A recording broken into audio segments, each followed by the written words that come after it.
Saudara jemaah haji Indonesia diimbau untuk tidak membawa air zam-zam di luar jatah pembagian jemaah, yakni 5 liter. Jika melanggar, koper jemaah akan dibongkar dan zam-zam dikembalikan ke Mekah. Kasih Pelayanan Kedatangan dan Kepulangan Jemaah menyebut air zam-zam merupakan salah satu barang yang dilarang dibawa dalam bagasi. Alasannya adalah soal keamanan dalam penerbangan. Setiap koper jamaah yang melewati bea cukai akan dipindai terlebih dahulu. Jika terdapat air zam-zam, maka akan dikembalikan ke Mekah. Setiap jemaah dipastikan mendapat 5 liter air zam-zam gratis dari pemerintah. Pembagian akan dilakukan di embarkasi masing-masing.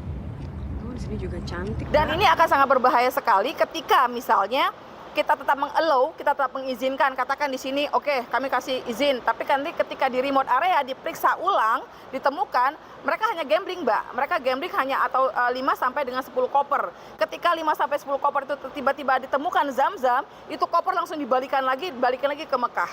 Dan ini akan jadi problem besar terkait dengan delay pesawat gitu. Sementara dalam sistem kita adalah jumlah orang dan jumlah penumpang itu harus sama, kecuali memang ada problem terkait dengan tonase pesawat gitu. Tapi mereka dapatkan air zam-zam? Oh ya, sekarang dalam proses pengiriman.